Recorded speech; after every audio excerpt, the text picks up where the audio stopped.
This is ClueCon Weekly, the official FreeSWITCH web show produced and broadcasted directly from FreeSWITCH. ClueCon Weekly features live updates from the FreeSWITCH developers and presentations from various pioneers of communications technology. ClueCon Weekly is brought to you by FreeSWITCH Solutions, the official consulting firm of the FreeSWITCH open source project. Get help from the experts. Visit freeswitch.com. ClueCon, the premier technology conference for telecom, WebRTC, IoT, and all things maker. ClueCon is held every year in Chicago, Illinois, and offers an all-day hackathon and 4 days of technology-rich presentations from developers around the world. Learn more at ClueCon.com or call 877-748-CLUE. All right, guys, welcome to ClueCon Weekly. Today is October 12th, and Mr. Brian West will be joining us here shortly for Cooking with Brian. Kathleen's away today, so I'm going to do a little news and announcements here. If you guys haven't seen the announcement via Twitter or the mailing list or any of those various other places, check out FreeSWITCH.org. FreeSWITCH 1.6.12 was released yesterday. This includes some, if you guys are doing T38, some big fixes in that area, plus various other bug fixes. See the release notes for that, and you can get that today either in source form with the download link there on the release announcements, or you can get that from the various package repositories that the FreeSWITCH team supports for that. You guys go check that out today. Mr. West, how you doing today, sir? Doing pretty good. It's going to be an exciting bit of information I'm going to share with everybody. As Ken said, 1.6.12 is out. If you're doing anything with faxing, please update. We fixed a major issue there, so that wonderful old technology we wish that would go away will now work again with T38, so that should ease a little bit of pain for you. Okay. So what I'm going to go into today is I want to show how to properly debug FreeSWITCH, collect logs, get a backtrace using GDB, and go over some of these elements of what we do. So if let me pull this up. So right now I have FreeSWITCH running, and if you notice, it's on a public IP. Anybody can hit it, and as you can see, people have. But there's not a lot of debug information on FreeSWITCH by default. We don't turn the debug level all the way up. We keep it on info, and it seems people don't know how to really change that. And there is actually a way to do that. And this is one of the first things you should do when you're new to FreeSWITCH and you really want to know what's going on. You'll go into the config, and it depends on where you're at. It'll be in vars.xml. It says console log level. We defaulted this to info, but you can change this to debug. And this will allow you to get a lot more information. So I've now saved that. I'm going to go over here and I'm going to stop FreeSWITCH and I'm going to start it back. And now you see we now have yellow debug. Those particular messages are important when you are debugging FreeSWITCH. As you can see right there, we saw more information that wasn't there previously. So, for example, the second thing I see hit is this one right here. One of the second things you should do when you get it out of the box and you have an install is you should open up vars.xml and change the default password.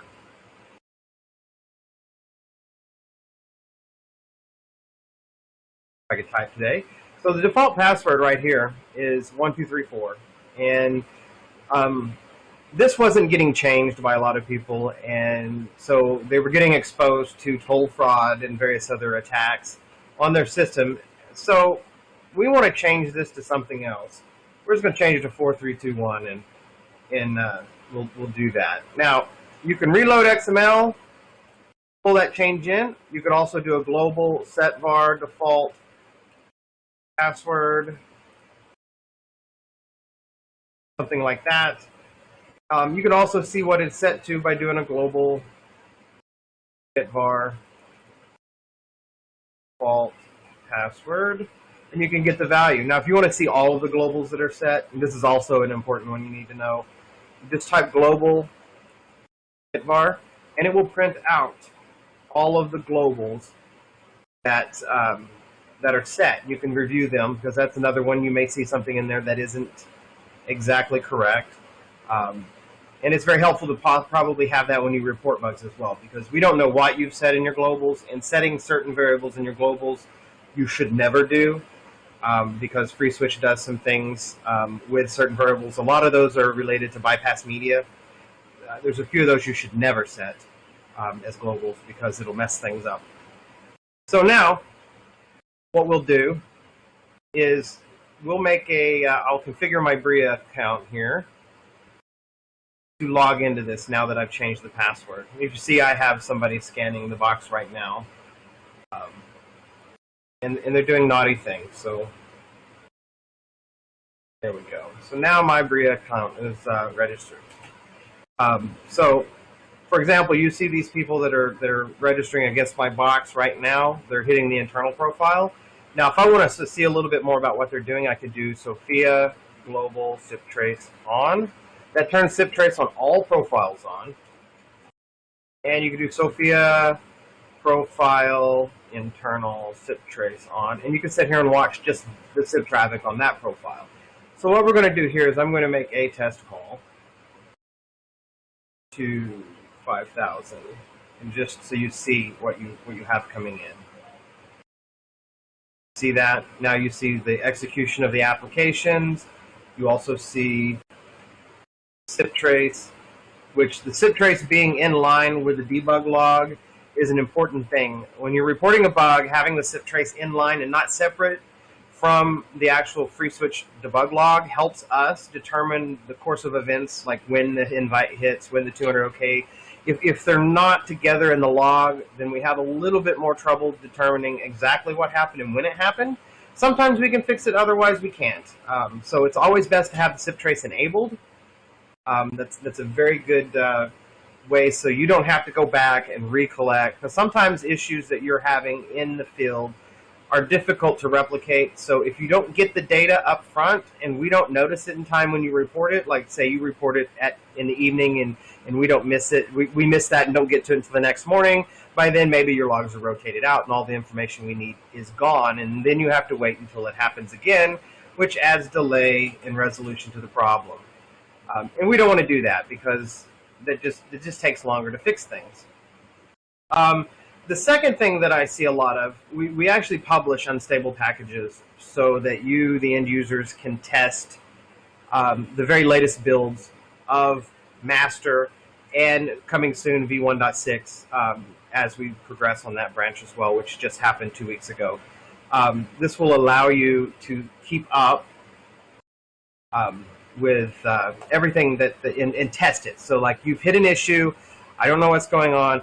All right, let's try the unstable packages. Let's try the latest v1.6 packages.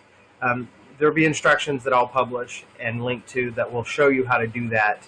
And you can quickly install the latest packages, test your issue again. Does it happen? If it doesn't, then if you're on v1.6, run with those packages until the next release, and then you can transition to the whatever .release we're at when that happens.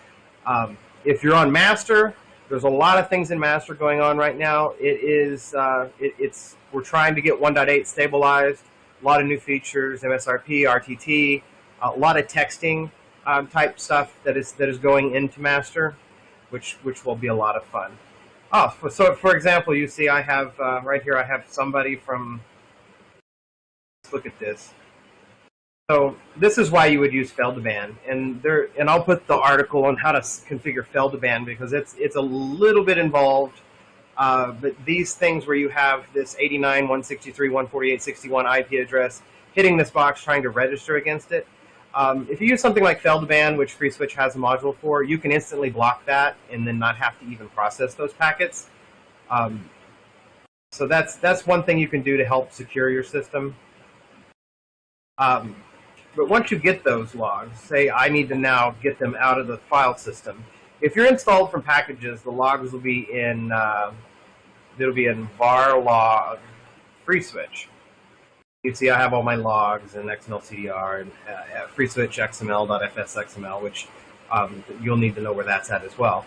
But you have all your logs here, and you can extract the information. If you have the UUID of the call in question, or just basically any information about the call, you could grep through these logs and find it, extract it, and attach it to the JIRA. If you're installed from packages, this is where it'll be. If you're installed from source and you've not specified any prefix, it'll be user local FreeSWITCH log. If you've specified something beyond that on startup, it's wherever you specified it. Most users don't do that. There's very few that will have the desire to do that. If you're installing FreeSWITCH on a specific appliance that doesn't have a lot of disk space and you need to log somewhere else, those are all the reasons that you would do that. So you have FreeSWITCH crash. So there's many things that can make FreeSWITCH crash. You know, we have code errors that cause segmentation faults or misbehaviors, memory corruption, many of those things. Let's see here. All right. Sorry, something popped up there. So if FreeSWITCH happens to crash, I'm going to actually pull a core file and show you guys how to get into the debugger and look at what all the threads were doing. So right now we have a running FreeSWITCH. It's not crashed on me. Right now there's currently not a bug that will crash it, but I can make it crash. Or I can pull, like say FreeSWITCH is using all the CPU on the system, and you need to see what's going on. You can do you can run this command. This is a GDB command, and this is the alias you see. But I've aliased it to FScore. SG core, I'm sorry. What that'll do, that'll extract a core file out, and you see it's that. And there's our G core of what we're doing. We're basically attaching to the running process, pulling the core out. Now we can inspect this. Now if we want to inspect what's going on here, we go FScore. It'll find the core file, and now here we have, we're attached to it. We can now see what every thread was doing by typing info threads. This kind of gives you a rundown of what every thread was doing. Say if you wanted to go and see what, say, thread 19 was doing, you go thread 19, and you go backtrace, and you'd see what this is. This is pthread create, blah, blah, blah, switch core, SQLDB.c. So you can do a BT full and get like the complete details of everything that's happening in the stack. A lot of these bits and pieces are required when you have a crash or a deadlock or any other misbehavior that you can't really make sense of.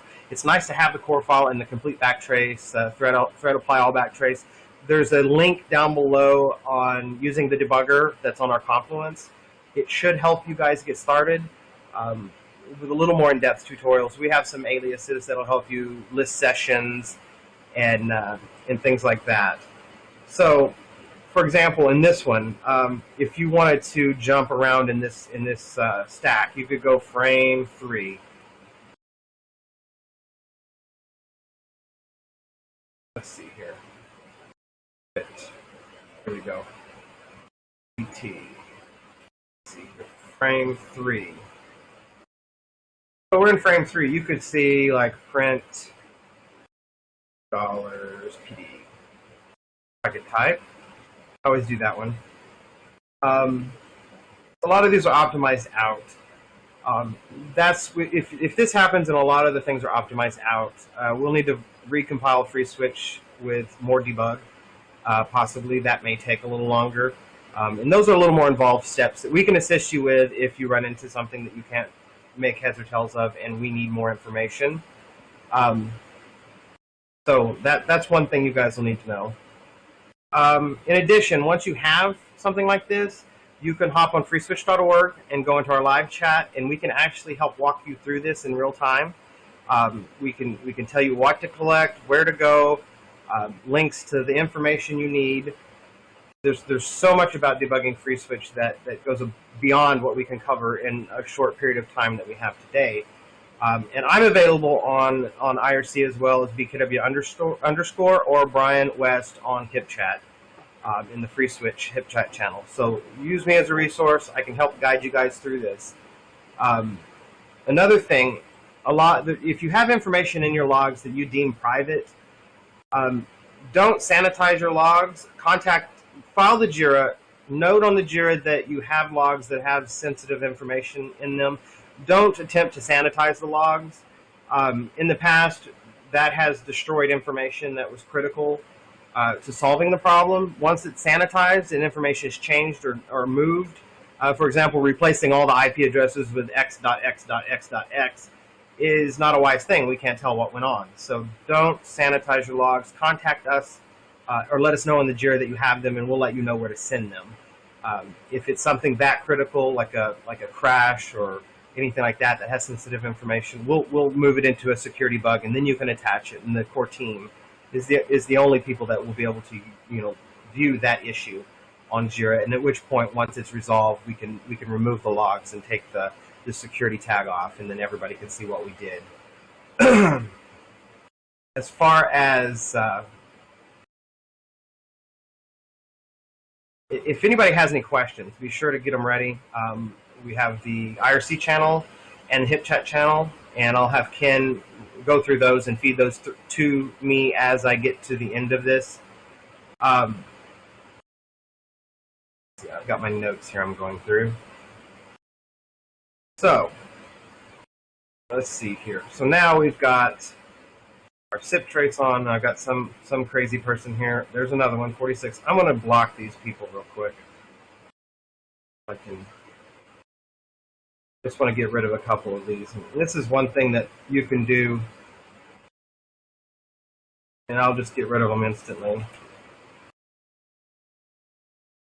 And as you see, I'm going through and getting the IP addresses. Now I do take time and report some of these sometimes, but it seems people don't take it serious when you send abuse complaints in and logs and data. So sometimes things don't happen.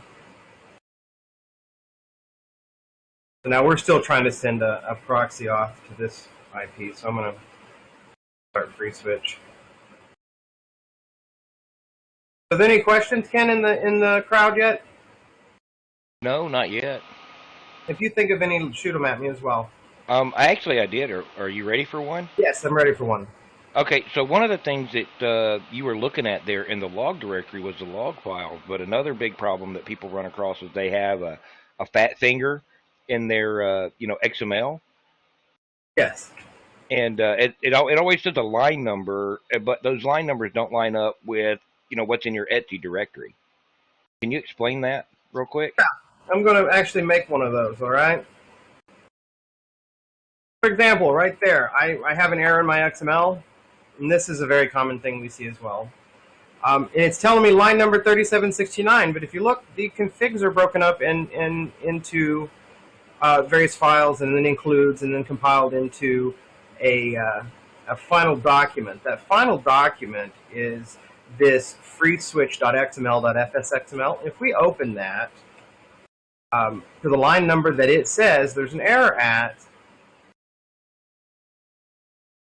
should be close to it. It's right here. Gateways. See that's the bug right there. I've closed that tag, so I can go in here and fix that. And now the error is gone. But that'll give you an idea of where to go look when you make a typo in your XML. It happens. I've done it. Everybody's done it. It's an easy thing to do. Hit the wrong key somewhere, and next thing you know, your tags are not matched. So that FreeSWITCH.xml.fsxml is the compiled FreeSWITCH config document that you can then look at and see where exactly your problems are. And that'll help you fix those particular types of problems quicker. Any other questions, Ken? Yeah, actually, we just had one come in from Jim, one of our buddies over at Counterpath. Can you explain internal, external, and default dial plans, and how that stuff kind of comes together briefly? Okay, so those names are just arbitrary. All right, then what we call them could be A, B, C, Bob, Jill, whatever you want to call them. So what you have is a SIP profile. For example, we have internal right here. That's just something we've called it arbitrary, internal. All right, so that comes up, and then we have a context. Look here, this is the context that we default the internal profile to. The public context, that could be outside, this could be live calls, it could be anything, all right? But we've called it public. Now, that maps to a dial plan context that the call would be dropped into. But there's one caveat on the internal profile, and there's a reason it's the way it is. If authentication was to be turned off, we ship it with off on this internal profile. This is where phones should register and all of the examples we have.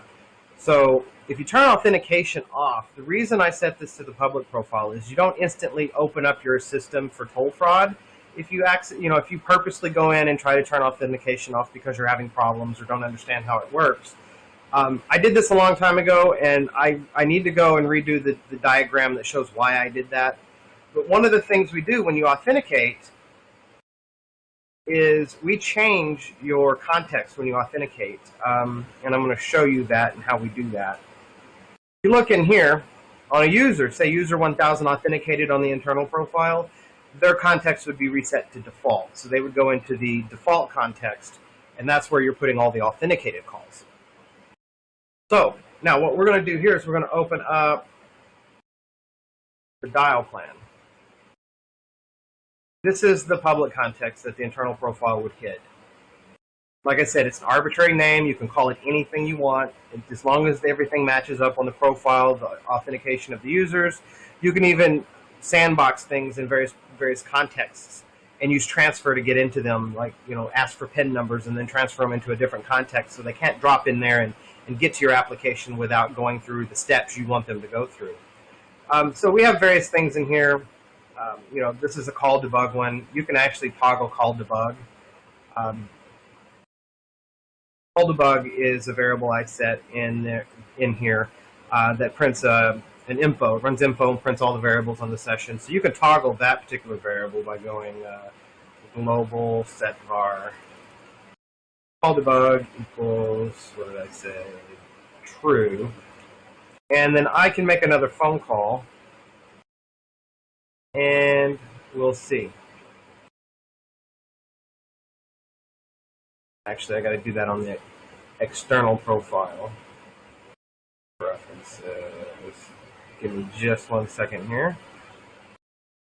5080.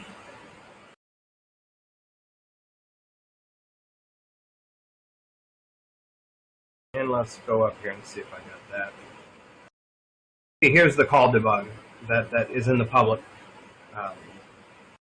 context. And basically it gives you all the information about the channel, the direction, caller ID, pretty much everything you get in the XML CDRs. You get all the variables that are set on there at that point in time when info is called. You could also rerun this from the command line. Say I have the call up and running. I'm going to get a call up here. So let's see here. I think it's 1000. Okay, so now I can UUID dump a session and get basically the same information. And you can do the UUID dump at any point in time on any session that's active. Now, the nice thing about the dial plan is all of these fields that you see right here, call debug, you could actually do as granular as like every SIP call ID that has the number 9 in it, I want to hang up on them. This would really wreak havoc with somebody trying to do debugging because they wouldn't probably realize that you're messing with them. But you can do things like that if you want. That's one of the more powerful things that you can do with FreeSWITCH because you don't have to route on the phone number ever. You could route on IP, who it's coming from, where it's going. You could, any combination of things that you want to stack up in our dial plan, you can do. It doesn't really limit you. In doing that, it does kind of get you into a position where you can hang yourself if you're not careful. And it's just the side effect of us not limiting what you can do with FreeSWITCH. Because if we try to limit anything that you can do with FreeSWITCH, it just takes away some of the flexibility and some of the power. So there's a lot of ways you can implement things that may or may not be exactly correct, but will still work until you roll them into production, and then the thing will fall apart because it's not optimal. And those are the types of things that we can help with as well. Just hit us up on the HIP chat or the IRC, and we can help with that. So Jim, is there any other questions you have about the dial plan and how they fit together? Likely there are, but maybe I'll save them for later. All right. So, like I was saying earlier about the context, here's an example of how on our vanilla config that we ship, we expose the actual extensions to the external profile, which is on port 5080.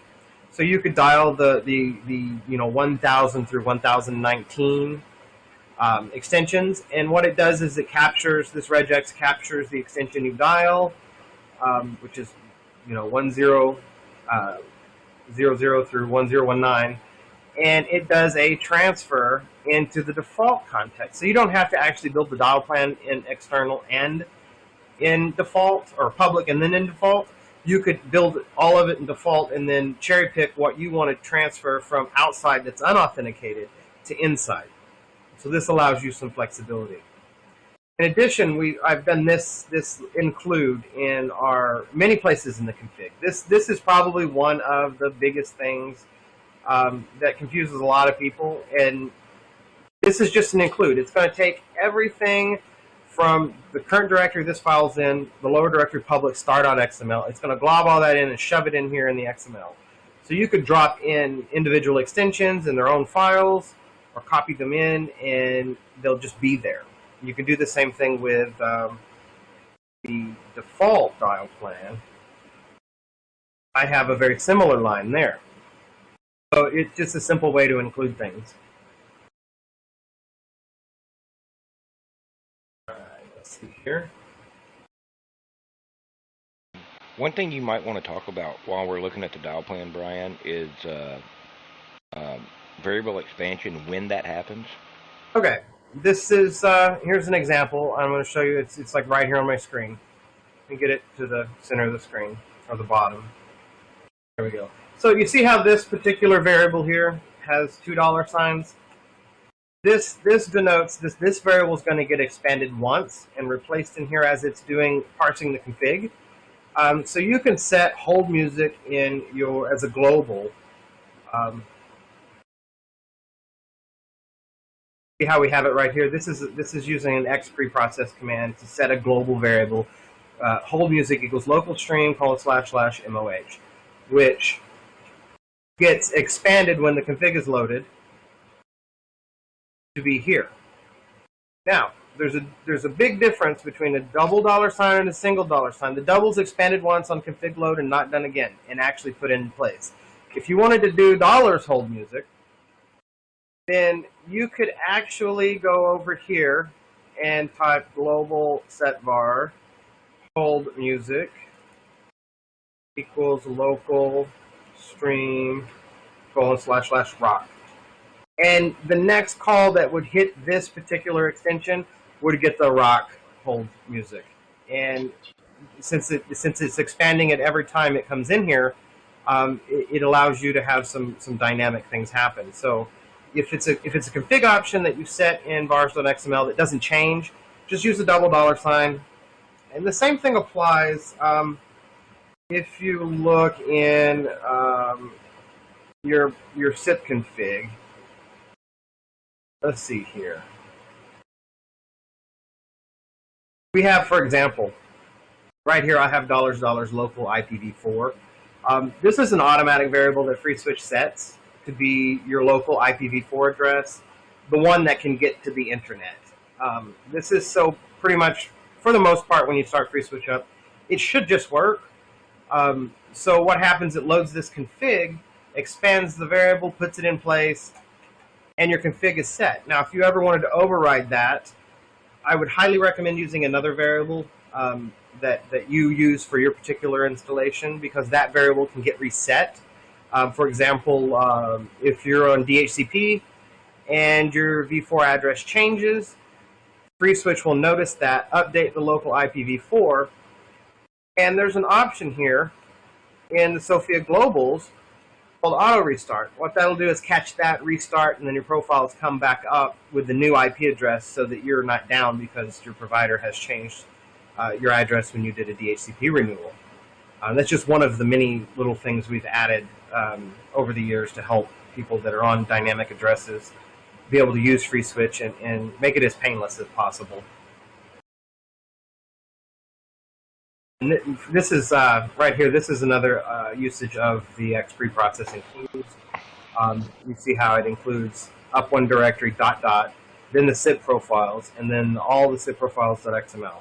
Boom, and then they're in the config. And then you very rarely ever have to touch the global config in Sophia. You just touch the profiles. Yes, Ken? Yeah, back on the variables, one of the common mistakes people run into is they'll set a variable and then try to use it like the next step, and Yes. they run into that problem. Let's see here. So, like in the dial plan, I want to reset hold music, and then Okay, so here's an example of one that uses inline. For example, this conference out call prefix is using no, that's using inline dial plan. Sorry. For example, say date. Let me find one that's got the date in here.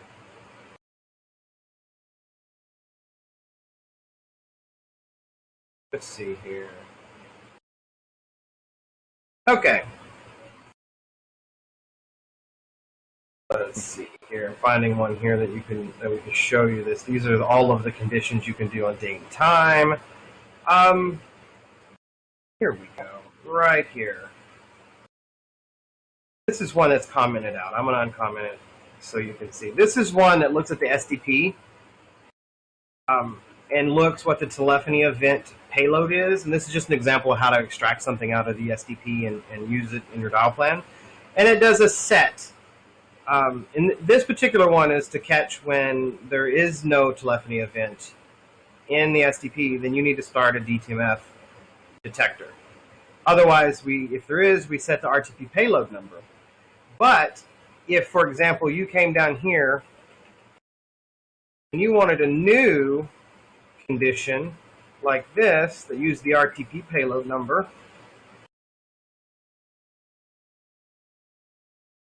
and you wanted to see if it was 101, which is normally what a lot of them are, and you wanted to do something with it. Unfortunately, that variable actually is not set yet. If you wanted to set it right when it happened, you would do inline equals true. And let me spell correctly. And that would set it right then on the spot as it's parsing the dial plan. Because unlike, for example, this is something that a lot of Asterisk users hit coming to FreeSWITCH. In Asterisk, every step in the dial plan is evaluated and executed as it hits it. It's not like that in FreeSWITCH. In FreeSWITCH, we evaluate the dial plans top to bottom, build a list of rules or actions or apps that need to execute, and then we run them. So you don't have the opportunity, unless you set inline equals true, to action on that variable later on while you're compiling that list of things for the channel to do. Does that cover that one pretty good, Ken? Yeah, but and I might mention here, just to expand on what Brian's talking about here, just keep in mind, like he said, the dial plan's processed from top to bottom, and that's used to build a list of actions or applications that have to execute on it. And then once we get out of that stage, then we actually execute those instructions. Correct me when I'm wrong here, Brian. Mm-hmm. And I just want to make sure I'm getting this right. And then we run all that stuff, and that's where you see, like if you're looking at show channels, you see that that's the difference between CS routing and CS execute in that call state in there. So another thing that Brian didn't say here that you can do is keep in mind that when you do a transfer, you're re-entering that CS execute state, so the dial plan gets re-evaluated at the top of that transfer. So so you'll evaluate what's going on in the dial plan, build that list of instructions, and you'll start executing. Then you'll hit the transfer, then you'll start back over. So if you're going to do that, you don't necessarily have to call inline there. So you need to check out the docs on setting variables on Confluence with inline. There's some good examples for you to check out there. And we'll put that in the comments below as well. Now, we've got another question here, Brian. Yes. Since you brought up, we've got a lot of people coming from Asterisk, and they can't wrap their head around the difference, some of our differences. So the question is there something like Asterisk AGI where we can execute something and then get back results from that we can use for channel variables, that kind of thing with FreeSWITCH. Yes, we have outbound event socket is one way of doing it. We have Outbound something. event socket is like fast AGI, though, right? Yeah, it's like fast AGI. You know, you also have you could do inbound event socket where you go in and trigger something to happen. There's a whole wiki article or a Confluence article on that. It's pretty involved. A lot of people coming from Astros probably need to look closer at maybe we do JavaScript. We've got Lua. Lua seems to be the one that a lot of people use. I know Fusion PBX uses a lot of Lua in FreeSWITCH to do a lot of the things they do. Lua is very flexible, lightweight, easy to learn. Just remember everything in Lua is a table, and once you figure that out, it kind of all falls into place, and you can do some pretty powerful things. Can you do like system calls from the dial plan to set channel variables, that kind of stuff? Say like execute this shell script and then. Yes, you can. For example, if you wanted to, for example, I'm going to do this one right here. You could do something like this.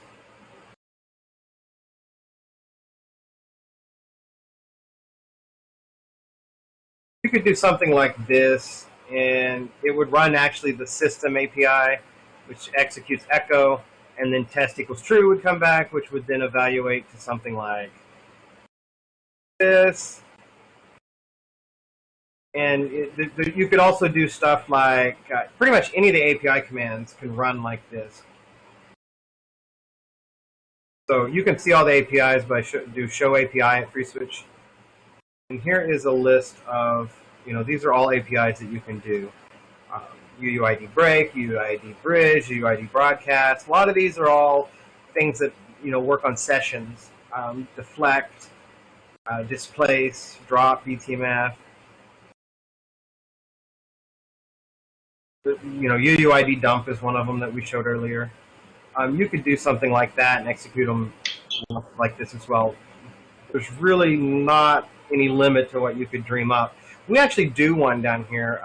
This is one right here, and it's commented out, but I'm going to show you. This is one where I set it up where you could do ZRTP from FreeSWITCH to the conference box, but you could do it on a Polycom. And so you would go SRTP from the Polycom to FreeSWITCH, and then ZRTP from FreeSWITCH to the other FreeSWITCH box. And what this does is it uses the Sketch API and does an expand UUID display. So what it does is inputs and sends a display update to the Polycom with the SAS string for ZRTP, so you could know what that string is, so you could verify it with the party on the other end. Even though your device isn't doing the ZRTP directly, you still had access to the SAS strings to verify it. And that's another usage of, this is an exec after bridge option that we have. You can, there's exec pre-bridge, after bridge, post-bridge, there's all kinds of variables that execute that you can tweak and run things. The one thing I want to say is don't fall into the trap of trying to do billing in line with your application in the dial plan. FreeSWITCH can do things like that, but we have a whole infrastructure for that already built, so you don't have to try to do those things in your dial plan, because you're going to end up losing call records if something happens. You have a higher probability of lost revenue, lost records, unhappy customers because you've done something incorrectly. It's easy to do things incorrectly if you're not paying attention. Even I've done it as well. But these are all things you can do. Yes, Ken, do you have any other questions? No,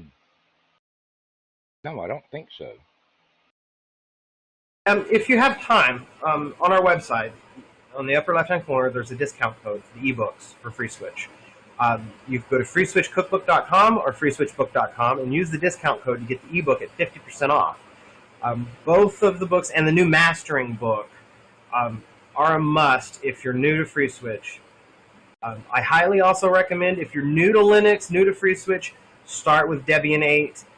It will be the least painful option for you. We publish packages and how-tos, and we also have a Tech Preview virtual machine available, which I've demoed on this call before. If you go to freeswitch.org/VM, it is a VM setup with the entire Virto demo for video that you can then use to kind of jump into FreeSWITCH a lot quicker. It's not something that I would roll into production. It is an OVA file, so you can import it into pretty much any virtualization software, VMware, VirtualBox, Parallels. Pretty much all of them know how to digest that one. Just don't roll that into production. I don't recommend that. If you're going to do things with video, use bare metal, or know what you're doing with virtualization.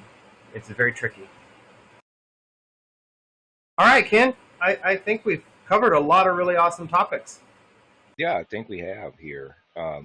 So you guys, if you guys have questions for Brian, because he's going to be doing more of this stuff in the future, email us or email Brian at freeswitch.org. Just give him suggestions for topics. You can also, if you got other topics you want to see here on this show, you can email marketing@ClueCon.com.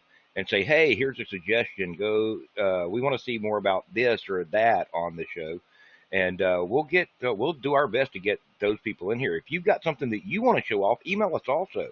We'll get you on the schedule so you guys can come in here and show off what you've been working on. So I mean, one of the things that and we cover all kinds of topics. So one of the things that I want to show off real quick that I've been working on, and Brian, I'm going to steal the floor here from you, is sitting behind me. You guys can see this pile of parts back there. Sorry for the focus. That's CME CNC's new Rostock Max V3 printer that just came in a few days ago, so I'm still working on it. But we even talk about that kind of stuff here. It doesn't have to be just FreeSWITCH or just communications related. All of us work on IoT stuff. You never know what me, Brian, Mike, Tony, the rest of the crew are going to be working on. Even if you see Tony on camera, you'll see he's got 3D printers and all kinds of bits behind him also. So we like all that kind of stuff. It's technology in general. Let us know. WebRTC, as you can see, we use WebRTC every week. We live stream this straight from FreeSWITCH and our WebRTC via Virto directly into YouTube, so you guys can watch it there later. So let us know what you want to see, and we'll get it in there for you. Anything else from you, Brian? Well, yeah, one more thing. Follow us on Twitter, follow us on Facebook, hop on our live chat on freeswitch.org, get involved. You don't have to be a software engineer or a coder to get involved in the project. There's a lot of things people that don't have coding skills can help with, and I actually did a talk about this at AstraCon. All the little things that you can do add up to something big over time. So jump in, help us with documentation, testing. If you want to get involved and become a bug marshal, email Brian at freeswitch.org. I'll help you figure out what you need to do. It's basically, test a bug. Does it happen for you? Yes or no. It's an easy task that everybody can do and help out with.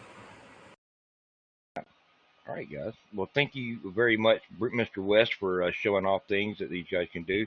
You guys don't forget to click that subscribe button down below. And we'll catch you next week, and stay tuned for just a brief message. Uh-oh. I've got a problem. Manual intervention required. You've been watching ClueCon Weekly. Tune in every Wednesday at 1 p.m. Eastern Time, or visit us online. Please follow the FreeSWITCH team on Twitter and Facebook by visiting our site at freeswitch.org.